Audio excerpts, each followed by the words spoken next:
Good morning সবাইকে। দেখো আমরা সকাল থেকে দৌড়াদৌড়ি শুরু করে দিয়েছে। আমার একটা নতুন ভিডিওতে তোমাদের সবাইকে স্বাগত। আশা করি তোমরা সবাই খুব ভালো আছো।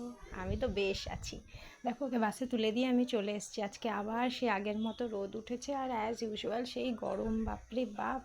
মাঝে মধ্যে একটু একটু বৃষ্টি হলে বেশ ভালো হয়, কিন্তু আমাদের কথায় তো আর বৃষ্টি নামবে না। যখন বৃষ্টির ইচ্ছা হবে তখনই বৃষ্টি শুরু হবে। ওকে যখন দিতে যাই না বাসে, যা যেমন থাকে সেই রকমভাবেই ছেড়ে আমি চলে যাই। এত লেট হয়ে যাও, খেতে এত প্রবলেম করে।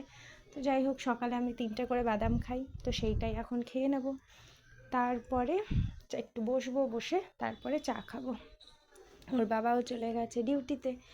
সকাল হতে না হতেই যে যার কাজে বেরিয়ে পড়ে, আর আমরা যারা ঘরে থাকি তাদের সারা দিন কাজ চলতে থাকে। জল খেয়ে নিয়ে এরপরে চা বসাবো। তো দেখো চাও হয়ে গেছে আমার রেডি, আর এখন তো আমার সাথে আমার মা